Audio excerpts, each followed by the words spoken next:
Welcome to the Getting Real with Hilary show. And today I am very excited about today's guest. But before I introduce her, I'm going to tell you about my book launch it's actually my third book. The second one's not out yet, but the third book will be launched next Tuesday, March 14th on Amazon.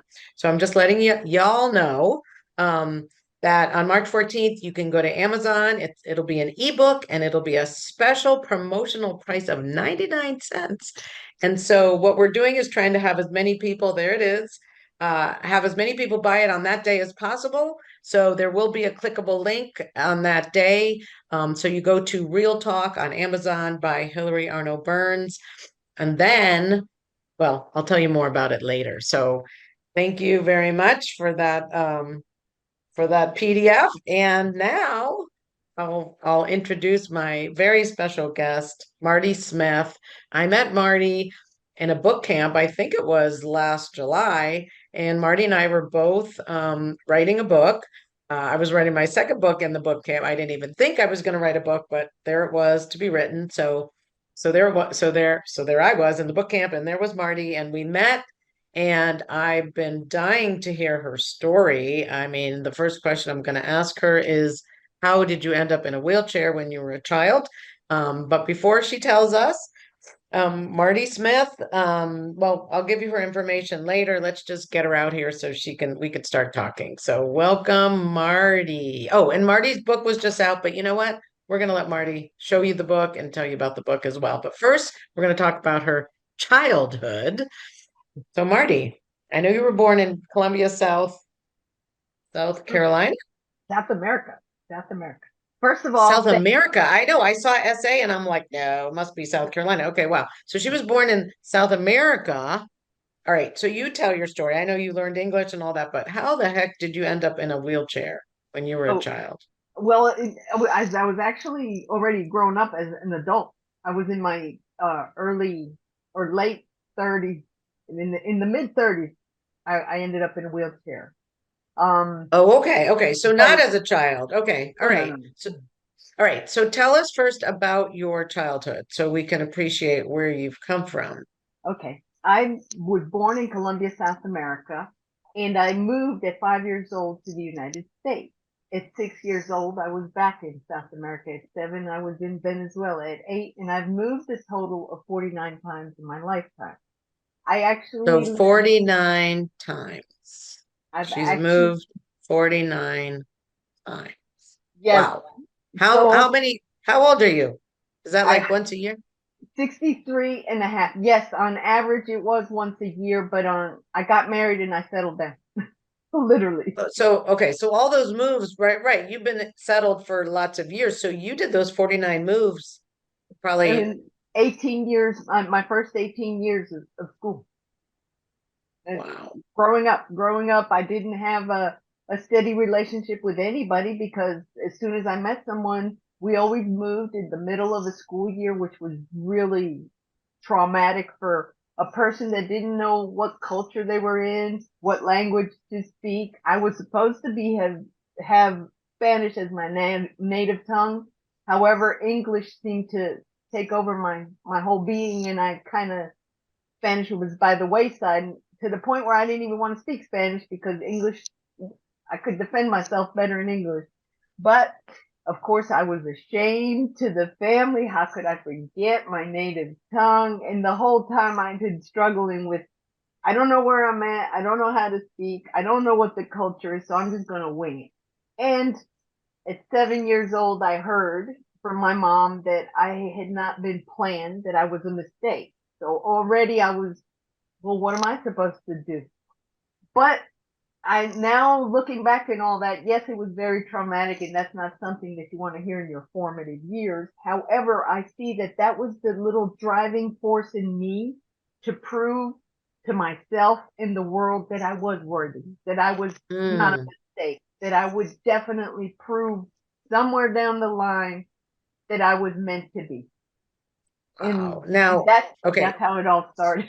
Now you have, I know you just lost your brother. Did you have other siblings as well? Like, Yes, I'm the only girl, and I have two siblings, but I lost my brother in January of last year, This year will be a year. And then my father-in-law passed away in December of last year. So that was Right. double whammy during a very difficult time. Right. Okay. So, and that was a year ago. Okay. Now back to your kids, and then, I'm sorry about your loss, but when you were, were you a mistake if you were a girl? Well, I guess Did you ever ask her? no, and I couldn't question anything because that was considered disrespectful. So what parents said, authority, very strict household, you never questioned anything. You just kind of accepted the orders as they were dished out to you. But the fact that I had been raised in the United States part of the time, I also saw a difference in the way people express themselves and just the culture of family in general. In South America, we were very aristocratic. You had to ring a bell to get a glass of water. But of Wow. course, I learned the American way, you go serve yourself. So I would be hanging out in the kitchen pouring my glass of water and I'd get yelled at, hey, where's the little bell that you ring for the servant to come bring your glass of water? And I was like, I'm not thirsty. But these people that were, to me, were giving me the TLC I needed to have to show that there was love out there in the world. And just because I didn't receive it from my immediate family didn't mean that I wasn't going to learn it from somewhere down the line. And I did. And I thank God for putting all those little angels along my way because I could have been a very ugly human being giving all the hardships I had gone through. But somehow or another he kept placing those right people, and my grandmother also, we always go visit to renew the visa or whatever in between moves, and I would always feel like I wanted to be adopted by her. In fact, I wanted to be adopted by any family that would pay attention to me. And I was like, I had my resume since I was little. I can wash dishes, I can iron, I can Oh, cook, I can clean, and I'm very polite, and I will keep my clothes all properly ironed, everything. It was too funny for me, but all when I right. saw All when I right. saw So the let me family just of go mine, back. Okay. Okay. So now the aristocratic thing is in my mind. So were you guys rich, or was that well, just the way it was there? Like, well, what did your father do? my dad was an Uh, electrical engineer, but there is no middle class, or there was no middle class in South America when I was growing up. So you either well Okay. off or poor, and the Okay. poor people were the servants. But to me, those people made more sense emotionally to me than the aristocrats. So I got So to, yeah. yeah, now with your mom. So your dad, I know you said was traveling, and I think you're going to tell us why you had to move all the time a little bit later, but um what about your mom? Why was she not so warm? Well, I don't know. I couldn't answer you. I just know that my both my siblings, my brothers were the favorite ones. They could do no wrong, saints. But then again, in South America, men do dominate the culture, and they're highly spoken of, even though it may not be accurate. So I don't know. Yeah. It was something cultural, I think, more than anything, or Okay. or maybe something else that I never found out about. Well, no, I mean, there's this funny thing on I don't know where my sister found it, and it was this girl talking about her mom and her brother and saying, "Oh, no, no, no, come in. No, no, no, no, you don't do it. Don't do it. Don't do it. I'll do that for you. Oh, no, no, no. Sit down. Please relax. You work so hard, right?" And then she's like, and then when it's me, she's like, this is what my mother says to me. You look fat in that. Yeah, And well, it's that like, it's so true. So I don't think it's just South America. I mean, my brothers, they're like the kings when they come. And for us, it's uh-huh. like, put that away, do this. And you're like, what? What? You have to turn It's into just, that doting self, like they are, oh no, stop the presses. You got to drop everything you're doing to tend to their, and I'm like, but you showed me how to do it on my own and they can learn it too. So I was a rebel without a cause, and I didn't care, but that was what made me persevere and persistent and resilient. So I'm good with right. that. Okay. All right. So that takes you, so you're going back and forth, America, you learn to speak English, which is amazing, back and forth. And do you want to, what else do you want to say about that? Do you want to say why Well, you had to move?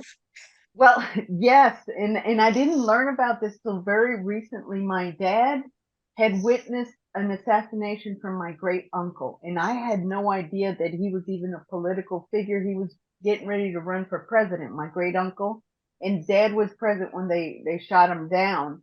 So that was very traumatizing to him. My dad left Columbia when he was 18 years old and went to the University of Illinois, and he never, and I kept saying, why isn't dad always, when we go to Columbia, why isn't doesn't he visit us? And he never wanted to show up because he was, he had developed a paranoia thinking that they were chasing after him because of his last name and everything else. So it was really sad that my dad lived on the run in his own little world, that, paranoia took over, and he just wanted, he couldn't stay still long enough for us to settle without thinking that someone had already discovered he was there. So it was, I realize now how hard it must have been for him, and he never spoke about it. So that was something he, immersed in his soul and never got brought out. But I did discover that there's a museum for my grand uncle. He's an activist for injustice, and I believe I inherited a lot of that in me. Wow. Now, how did you find out about My this? a cousin of the family told me, and I was like, oh wow. So No you one, had no idea. Wow. no, Now, and do I you know if they actually were after him, or was he just afraid they were? I think it was fear. I think it was fear because this happened, what, 30 plus years ago. And no, it was in 19, I want to say 1960, somewhere in there, or 50s. It's So that's like a, 60 years. Wow. yeah, it's a So you long were a baby. history. Mm. I wasn't born when it happened. I wasn't born. Oh, wow. He just gotten married, so it was bad. But after that, I just learned to be super flexible. Always a quick study with culture. If they were speaking Spanish, I knew I had to go to Spanish mode. If they were speaking English, I knew English. If I was with the maids, no, I can't. You know, mingle with them, but I would anyway. And then if we didn't have maids in the United States, I would look for the bell, but there was no bell. So I had mass confusion, but I always say, why am I getting the short end of this deal? And I went to 18 different schools and always moved in the middle of the school year, which didn't allow friendships or long-term relationships, nothing. So I felt like learning was my friend.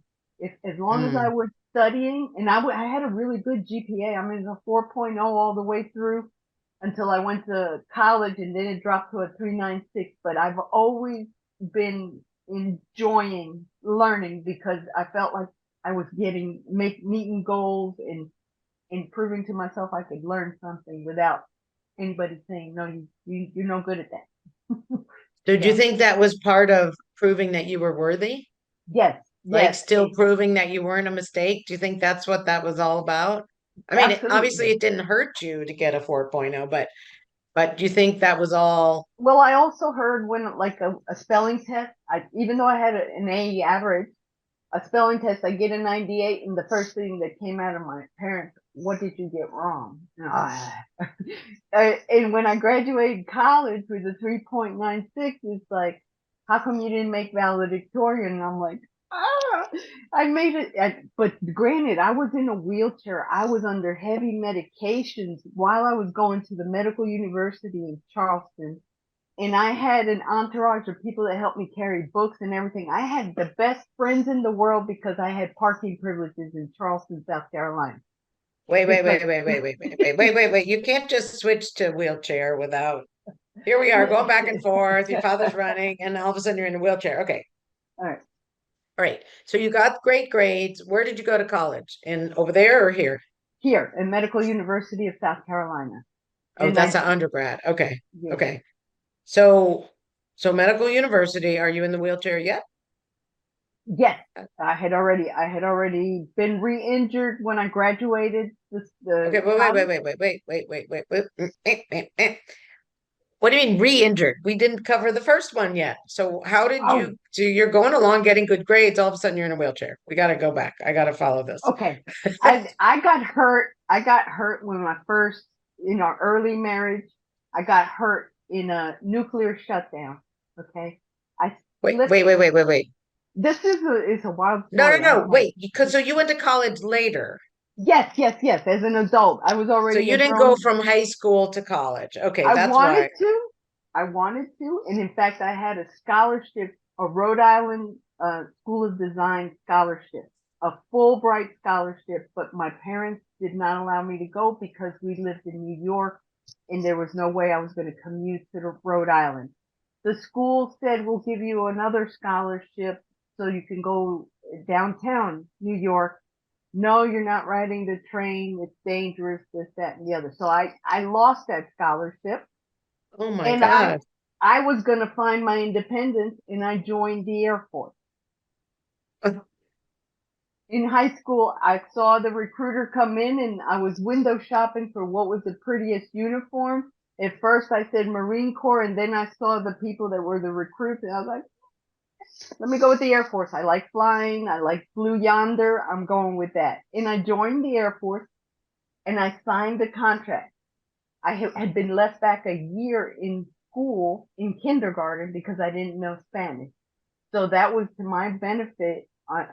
The recruiters are there for the high school graduates wanting to sell the recruitment. And I said, "Ooh, can I sign?" Yes. I didn't need permission from my parents.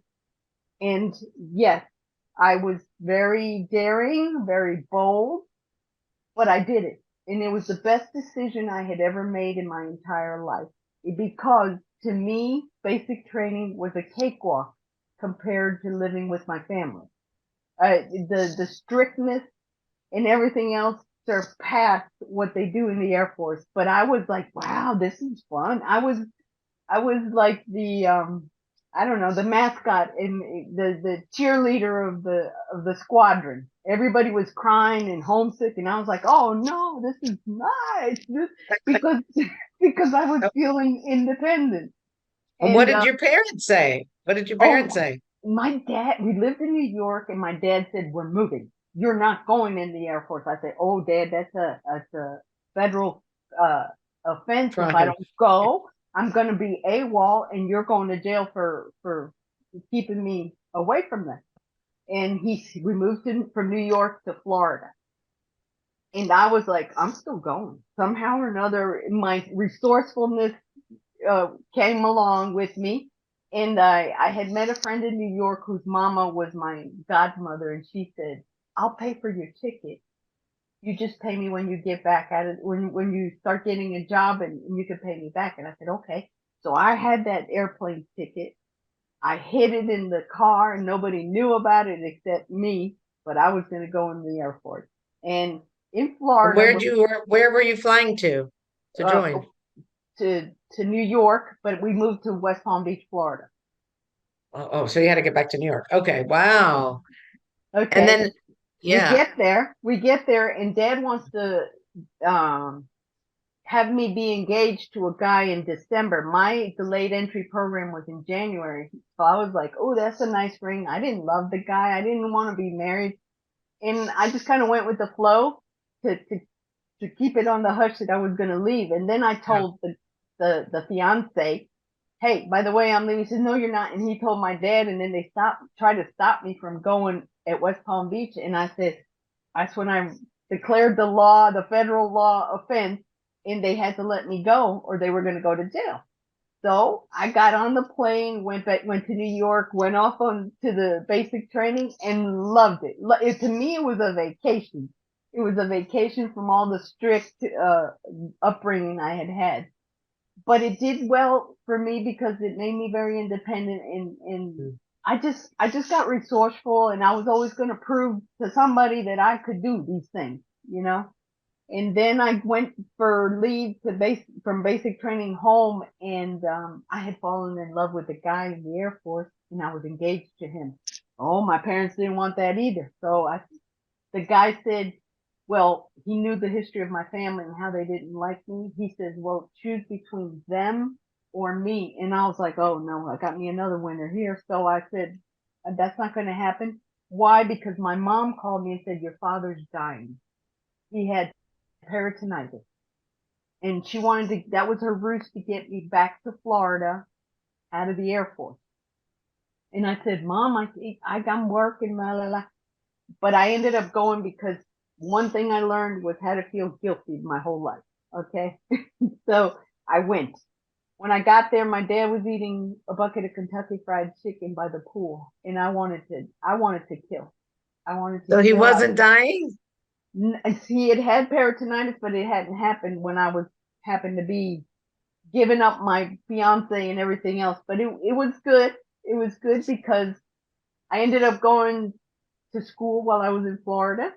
So you didn't go back to the Air Force? No, I had already gotten out of the Air Force, and I Oh, was okay. living in Arizona. I was stationed in Arizona. I was living there, and I was going to get married, but then this happened, and I got out. Why did I get out? I didn't get out because of the relationship. I got out because women were not treated equally in the Air Mm. Force when I went through in the late 70s. And I had been a flight line mechanic, clean cabin pressurization, liquid oxygen, life support system of A-10 aircraft. I loved what I did. I got to sit in the airplane cockpit and do all this clean, fun stuff with little valves and all this stuff. And the base commander switched hands and he said, we don't want women on the flight line. And I was like, oh no, I signed a 4-year contract to be an environmental control systems mechanic and I'm going to be. Well, they argued with me. I got hurt on a weekend duty.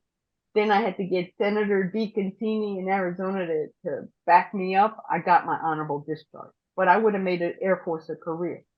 Had I not made it a career, or had I made it a career, I would have never met the guy that I'm married to now for 40 years because Oh, I stayed in Florida, and when I wanted to get ahead there, my parents said we're moving, and I'm like, God, we're moving to Cary, North Carolina. I said I don't want to live in no hick town. I don't want to grow up with cows and farms and all that because all I knew was Barney Fife and Mayberry.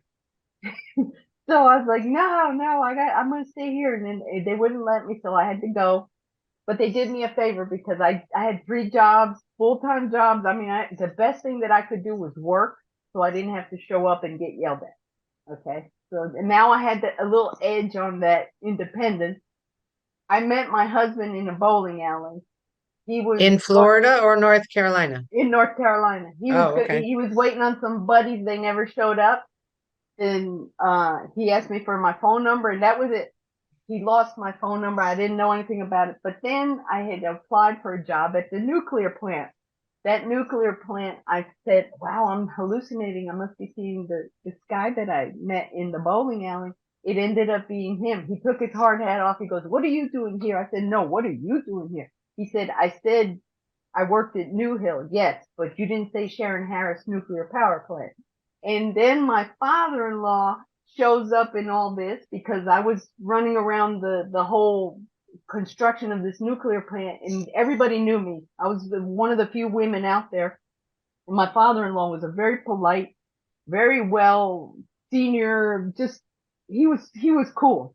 And he would give me a butterscotch candy and everybody else catcalling and name and hey, mamacita, yeah, and I'm like, I had already had that practice with the Air Force, so I'm like, okay. And I met this man. I come to find out that was to be my future father-in-law. And Oh, he told me when I saw my husband at the nuclear plant, he says, I lost your number. I said, oh, don't give me that lame excuse, lost my number. My father-in-law showed me the piece of paper where he had washed the jeans and part of my name was there. And I was like, oh. So we met, oh, my husband and I met in May. We got engaged in August and got the following February, not even 11 months. And we've been married 40 years, uh, February 12th of this year. So I am blessed wow. to have had him and found him in my life. And he's the one that kept me going while I was sick, while I was down, while I was in a wheelchair. He said, go back to school, baby. You're smart. You got all Okay, the wait, things. wait, wait, wait. We still didn't find out how you got in the wheelchair. Well, that's what I'm going to tell you. when he sent me to school, my husband said, "Why don't you go back to college?" I said, "I'm older than most professors." I had excuses for everything. And I said, "Okay." And then in the first 2 year college in Columbia, South Carolina, I met my mentor, and she said, "You have it in you to be a radiation therapist." And I said, "Huh? What is that?" I didn't know what she was talking about. She said, "You worked in a nuclear plant. You know math real well. You love patient care. You've been a patient with all these surgeries." And I'll tell you what the surgeries involve. And I did. Wrote a letter of recommendation. There was like 30 people applying for the college, and there's only 10 in the program. I was one of the 10. So I was blessed, Wow. and I moved to Charleston, South Carolina. There I started school With your with my husband? husband. Yeah, yeah, we were Okay. already All right. married. You know what? I'm going to keep us all in suspense about the wheelchair, and we're going to go to a commercial break. And Okay. then when we come back, we're going to hear how it happened. He's really Okay. teasing this along, folks.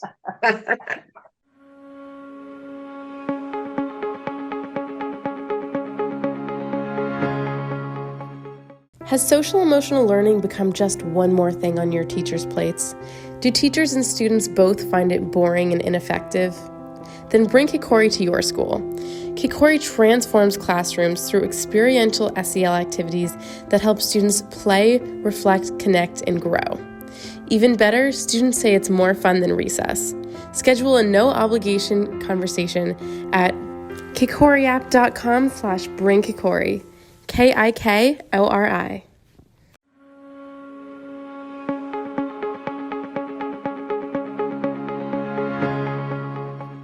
I always have to say that's my daughter's voice, and that's her company. Nice. It just makes me go, Ah. Hilary. Okay. All right. To you. So, all right. Okay. So let's see. You're married, you went to Columbia, South Carolina. Uh-huh. You're I now in got college. got my 2 years down for bachelor's in science and got accepted into a medical university. Everything was hunky dory. I got my 3.96 GPA, graduated, and I thought, I'm the only sibling out of the three. This is my chance to win my parents over. They went to graduation, but they're like, "Why didn't you get valedictorian?" So I was like, "I give up. I give up. It's never going to happen. Don't worry about it. Just keep going, Marty. Just keep going." And my husband acknowledged, "Baby, you don't have to prove anything to anybody. You're good at what you do." I said, "Okay." Well, in that third year of college, I was at the medical university. I had an injury at the nuclear plant that I worked at, but it has been delayed on what I was going to do with my leg because what I did was tear my ACL. That Okay. was like walking on a bad chassis. And then I ended up, While you were working, you heard it? yes, I re-injured it. I re-injured it. I had already hurt it in Columbia, but I Yeah. re-injured it in South, South Carolina, Charleston. And when Okay. I re-injured it, I slipped. I went to go eat lunch and I slipped on the floor. They didn't rope it off with the little bucket thing, Hmm. and I tore. I retore my knee, but I also had a nerve condition show up, and I didn't know what was happening because I thought I was going to die. It was a nerve condition. It's called reflex sympathetic dystrophy or chronic regional pain syndrome. When you hit your elbow and you're just fried in pain, well, that happened to half of my body. And they said, "Stop being a wuss. It's workman's comp. Don't milk this system." I was like, "I'm not milking it. I wouldn't have milked it. I wouldn't have gotten a college degree if I didn't feel like I was going to be productive in society. If I wanted to sit at home and watch soap operas and soap and Right. I would have done it. But no." So they finally got me the right medical attention. And in that process, somewhere between all of that, I had like numerous surgeries on my ankles. I've injured and re-injured both my ankles, both my uh, knees, my back, and all kinds of. So I've had a total of 26 surgeries. This is why I jump all over the place because it's like to me it's it just happened. Back then when it was happening, it was a nightmare. It was a disaster. I was heavily post-traumatic stress disorder occurred during 2 of the surgeries because I woke up during surgery. My resistance to anesthesia was awful. So I am one of those cases that the doctors say, "Oh, come look at this. You're never going to see it again." And I'm like, "Oh, lucky me. I'm special that way." So So funny. finally, So how did you hurt everything? Just from that one yeah, the from nerves, what happened to the nerves is like a short circuit in your autonomic nervous system, your fight or flight system. And then okay. your reflexes are all whack, and you end up uh, atrophying your muscles to the point that you can't walk. That's why I Oh, was in the wheelchair. That's why I was in the wheelchair. So this doctor finally sent me to a knee guru. The knee guru says you have reflex sympathetic dystrophy. They identified everything I had. They said you have a choice. You can go in a coma. We can put you in a coma to help you with this condition. And I'm like, no. Or we can put an implant in you. And that implant is like a Medtronic pacemaker. It's going to be wired down your vertebral column, and your brain stem is going to say, no, I'm not hurting, and you're going to be able to walk again. And I was like, okay, let's go with that route. I don't want to be in a coma. I ended up doing, but I had to have numerous psychological tests because some people like to pull the wires once they're in there. And this was just starting when I was going through all this. This was just starting to be a process to do this condition, to take care of the condition. Well, I got my spine stimulator. It's called a Medtronic spine stimulator. And now, since then, I've had it for numerous years. I've had numerous surgeries because the condition traveled on one side of my body to the other side. And I kid about it now because I said at one point in time I was mono sound, then I became stereo, then quadraphonic, and now I'm sensound because the spine stimulator has been removed. At first, it got put in my cheek, in my butt. Inside, it's implanted. And I say, "Oh, I have bun of titanium. I beat Jane Fonda, bun of steel." So my humor was my defense mechanism. And then that the doctor says we're going to have to rewire it and put it somewhere else. So I finally got the condition under control. I started getting able to stand up for a long period of time, but I had a cane still and 2 knee braces. I was still very rusty in the process, but I was feeling like, wow, I'm out of this wheelchair. I'm going to be, and I remember declaring to God, the movie Mel Gibson had put out with The Passion. I watched that movie. Something hit me in a major way. And I said, God, wherever you want me, however you want me, I am yours. And I had a reconversion because I was raised Catholic, but to me it was just a title. I wasn't seeing the practice of it. And I became a catechist. And I think this is God's way of also giving me children because we weren't able to have children. I wanted to adopt, but since I was on so many medications, they said, you're a liability. We can't. So I said, I want children somehow or another. I want children, and God gave me those children, and I have had those children since I knew them since they were 8 years old. Now they're married. They have their children. And so it's like the best of both worlds because I'm enjoying other people's children's without the responsibility of having to deal with the whole package. But it's So been wait, awesome. so how does the catechism The relate teaching to the the children? Were you and a teacher? yes, You I were was teaching? teaching Oh, okay. Okay. teaching them the faith. But Wow. I was teaching myself the faith because for the first time, all that woke up in me. I was like, wow, now I get it. Why didn't they tell me this way? And I could relate to the kids not asking all these questions, and I would answer them. And I was very inquisitive, but nobody ever answered my questions. And I was like, oh, wow, this is just the coolest thing in the world. But I didn't know any of this was happening till way after the fact. I just Mm. now have realized all this. And in that process, um, we moved from Charleston back to where we met, where my husband and I met, back to Cary, North Carolina. The farmland was not a farmland anymore. It's Research Triangle Park, and all kinds of international jet setter corporations are here now. But it's amazing to see in 40 years how this place has developed and how I have transformed myself in the process. Okay, fast forward, the pandemic comes. And I was getting over the disaster that I wasn't able to work because I had re-injured myself in the hospital. I wasn't were able to work. I was taking too many medications. I Wait, was, wait, wait, wait, wait. I thought you like had these things put in and you were fine. yeah, yeah, I could walk and everything, but the medications that they were giving me to tailor the nerve condition were very liable in a hospital Oh, environment. So they said okay. we can't. I only worked 1 year as a radiation therapist, but in learning how these cancer patients get treated, I learned how to live. So I take all these lessons, all these opportunities that showed up, and what it was is my mindset was now starting to see things in a different perspective. But I didn't quite have it all. And Mm-hmm. then the pandemic hit, we're shut in. I said, I don't want to have a flashback of being in a wheelchair, being unable to do anything. I'm not going that route. I started seeing all these courses online. The book camp came out, and I was like, oh, wow. And I did a few other courses, and I was like, I got to change my mindset.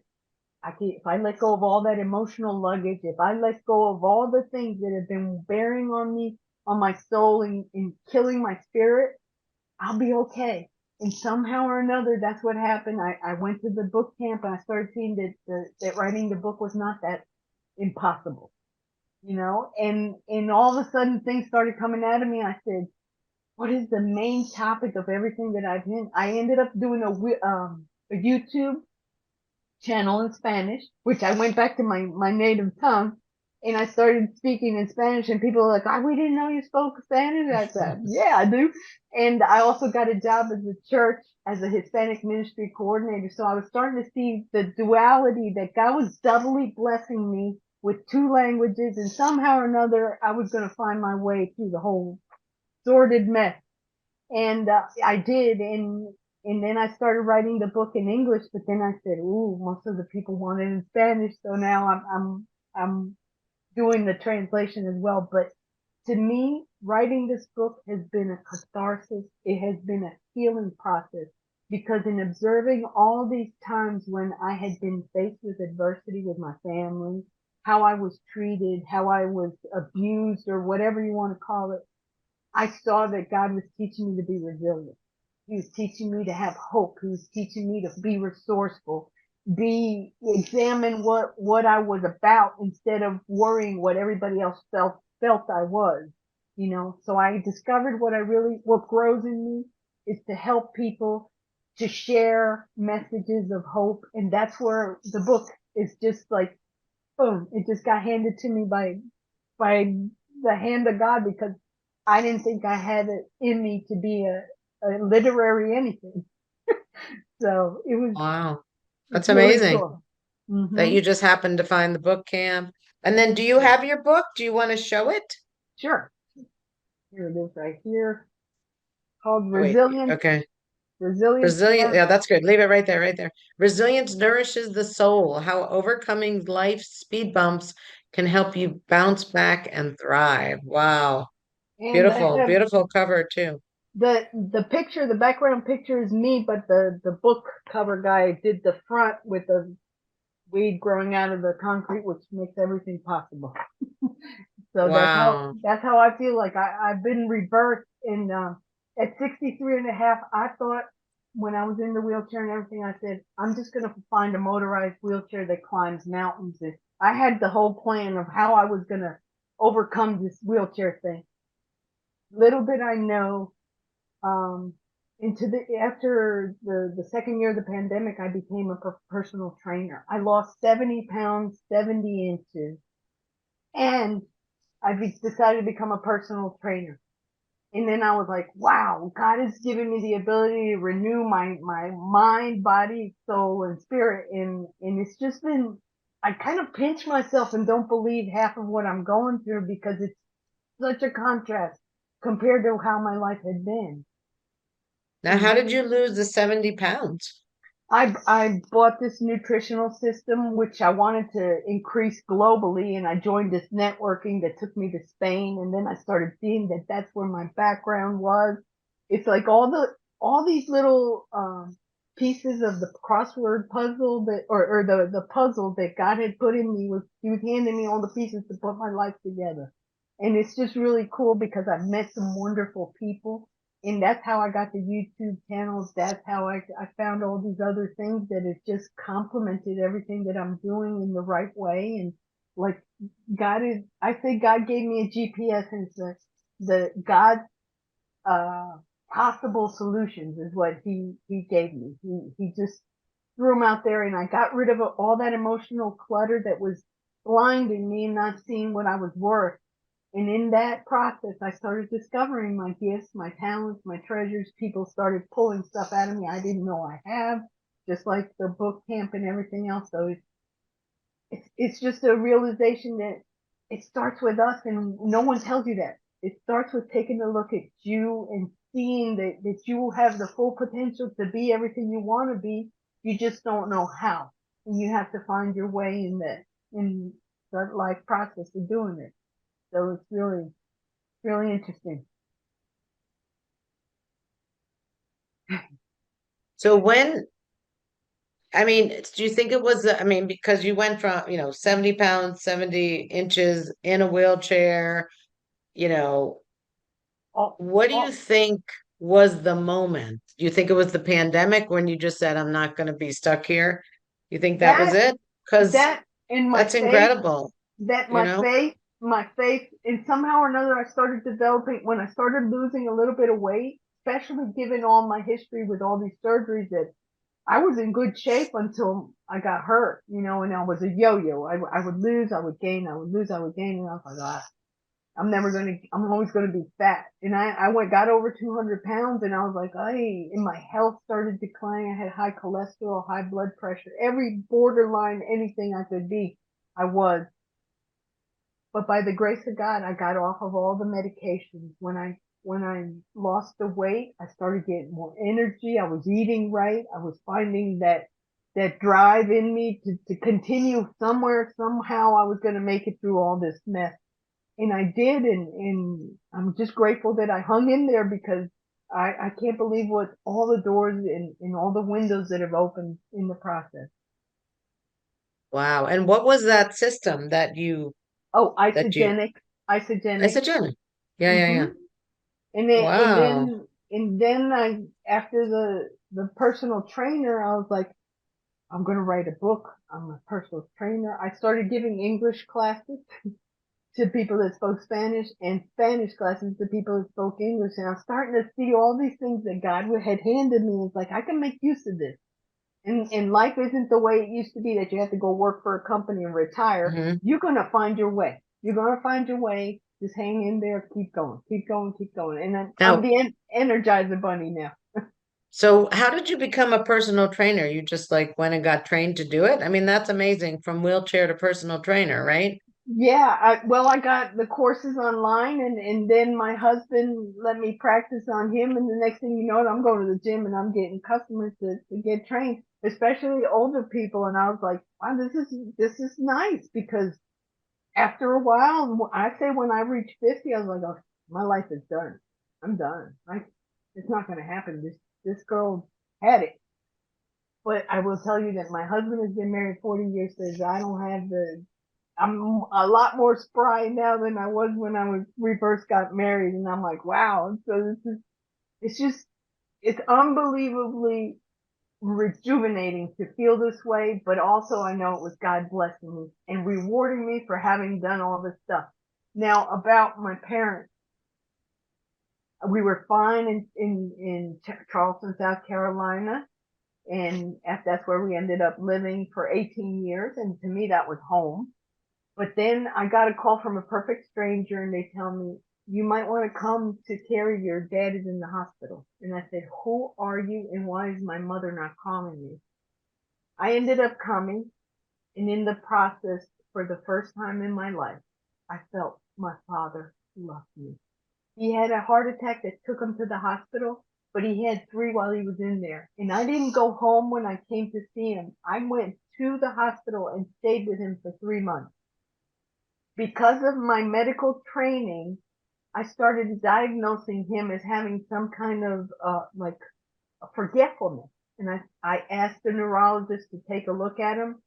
He had advanced stages of Alzheimer's. And my mom didn't have a clue, but she was also suffering from dementia. So I come and stayed with him for 3 months in the hospital. That's where I found out my cousin tell me about my grand uncle being political, this, that, and the other. It's just like, well, all these little pieces getting put together. But I left. I went back to Charleston, and then I got a call from my mother. We need your help. I said, what's going on now? She says, I have cancer, breast cancer. And I'm like, wow, God was teaching me how to deal with breast cancer, becoming a radiation therapist.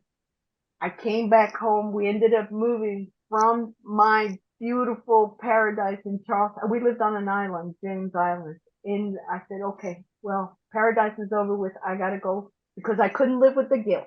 I got to go take care of them. My brothers were both here, but neither one of them attending to them. And I said, well, I have nothing to fear but fear itself. I'm going for it. My husband said, you won't be able to live with the guilt if you stay and ignore it. And I said, okay. So I came. We ended up selling our dream home because my husband had taught me how to be a carpenter, and we did all the interior woodwork and everything in the house. It was a beautiful home, but we had to sell it in the worst market, 2009. And then everything after that, we came here. Mom needed a roof. The house was invaded with all kinds of issues, and it had toxic mold. We discovered toxic mold. So I'm like, well, and I know that was a test to see if I really had this perseverance, this resilience, this test of fortitude to get through it. And I promise you, it was not easy. I don't know how I didn't lose my husband. I don't know how we didn't lose the house. Mom was in foreclosure. We ended up rescuing him out of foreclosure. But for the first time in my life, I felt like Mom was starting to maybe acknowledge a little bit of my worth, or a little bit.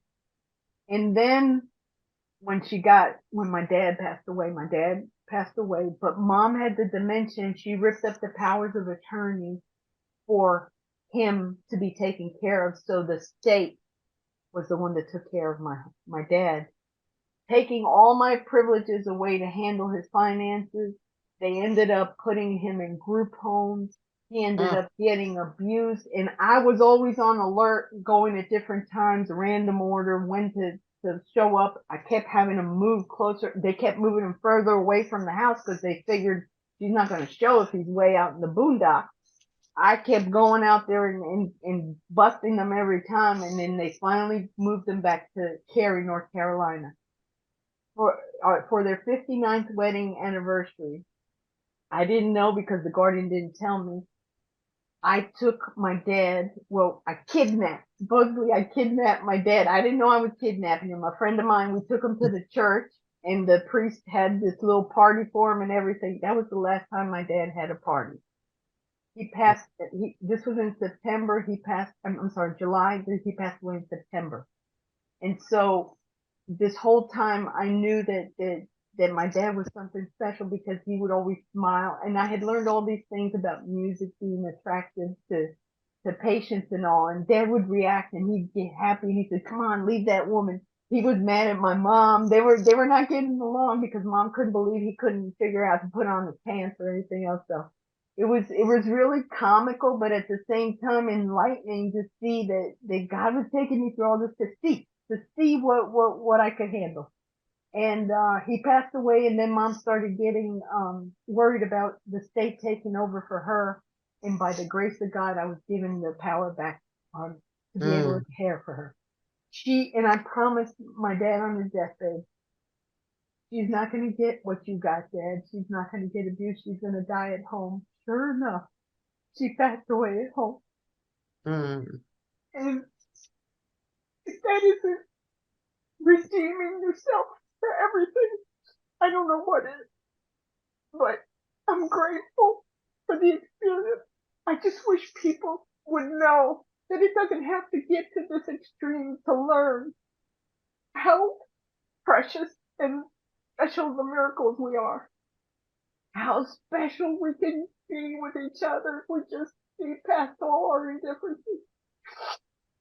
And that's my message, my mission now, to bring hope to those that want to give up, to those that feel like they've reached the end of their life in a bad way. No, it's never too late. It's never too late to pick back up, dust off, and keep going and find your way. Find your way.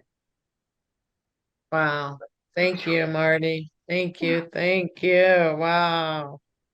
Well, thank you for your, for being who you are, for not giving up. I mean, so many times you could have and you didn't. And look at you now, personal trainer, 70 pounds lighter, out of the wheelchair, writing books. I know you have so many other things that you're doing too. So I want you to know you can find Martie on Amazon. Resilience Nourishes the Soul and resiliencenourishes the soul.com, right? Correct. Yes. And she will be at martiesmith.com soon, right? That's Correct. being Yes. developed. And is there anything you want to say in closing, Martie? This was incredible. I just want to know that everybody needs to just stop once in a while and take a look at themselves. Stop blaming the world. Stop blaming your parents. Stop blaming your environment. We're all capable of overcoming a lot of things if we have faith in ourselves. If we believe in some force bigger than us, because nobody created all the miracles that are out there. That that is nobody. I mean, it's something. There's a power greater that rules this universe, and we just have to admit it that we are not alone, that we're capable, and we can, and we will, and we overcome if we try. And I just want to share the book so that people learn the tips and secrets of how I became so resilient in the 63 and a half years of my life. Thank you. Thank you, Martie. This has been incredible. Thank you. And again, resiliencenourishes the soul.com is Martie Smith. And don't forget my book launch, March 14th. Go on Amazon and get there it is, Real Talk by Hilary Arnold Burns. You can put that in the search, and let's get this book out there because it's also a way of helping people create lives they love getting getting real, talking about what they're afraid to talk about, and getting free. So that's going to be an awesome and very quick read. But there you can also, at some point, it's in development, go to realtalkwithhilary.com as well, but not yet, not yet. So anyway, thank you, Martie. This has been awesome and Thank you for just having me. It's so a privilege. inspirational. It's a privilege to be Yeah, in this position in this day and age to be able to help someone find their way. yeah. Thank you.